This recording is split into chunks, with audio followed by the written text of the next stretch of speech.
মধ্যে দিয়ে হাঁটতে হাঁটতে হাঁটতে হাঁটতে মরুভূমির মাঝখানে চলে গেলেন। মরুভূমির মাঝখানে যে দেখে গাছে নিচে দাঁড়াইয়া দাঁড়াইয়া একজন রাখাল আল্লাহর ভালোবাসা এবং মহব্বতের মধ্যে, আল্লাহ তাআলার দিদারের মধ্যে আছে, নামাজের মধ্যে আছেন। যে ব্যক্তি ইমানদার তার মধ্যে দেখবেন দুনিয়ার কোনো চিন্তা থাকে না, দুনিয়ার কোনো ফিকির থাকে না। কিভাবে আল্লাহ এবং আল্লাহ রাসূলের ভালোবাসা নিয়ে জান্নাতের মেহমান হওয়া যায়, এই চিন্তা চেতনা নিয়ে দেখবেন দুনিয়ার মধ্যে ঘোরাফেরা করে। ওই রাখাল নামাজের মধ্যে আছেন।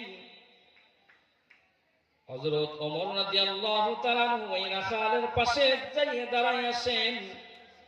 রাখালকে যখন রাখালের নামাজ শেষ হয়ে গেল, রাখালকে জিজ্ঞেস করলো, ও ভাই, আমি অন্য দেশ থেকে এসেছি, আমি অনেকদিন খানা পিনা খাই নাই, আমি অনেক ক্ষুধার্ত, আপনার তো অনেক বকরি আছে,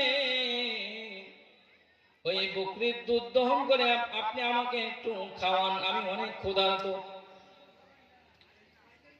রাখাল ডাক দিয়ে বললেন, ভাই, এই বকরির মালিক তো আমি না,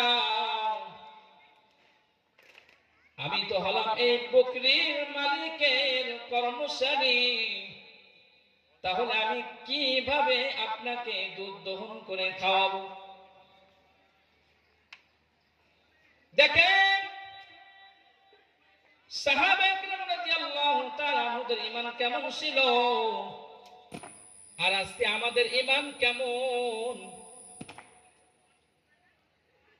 হযরত ওমর রাদিয়াল্লাহু তাআলা আনহু ডাক দিয়ে বললেন, ও রাখাল, এই আসমান এবং জমিনের মধ্যে, পুরা মরুভূমির মধ্যে কেউ নাই, তুমি আর আমি আছি, তুমি একটু দুধ দহন করে আমাকে খাওয়াও, কেউ দেখতে পাবে না, কেউ দেখতে পাবে না। রাখাল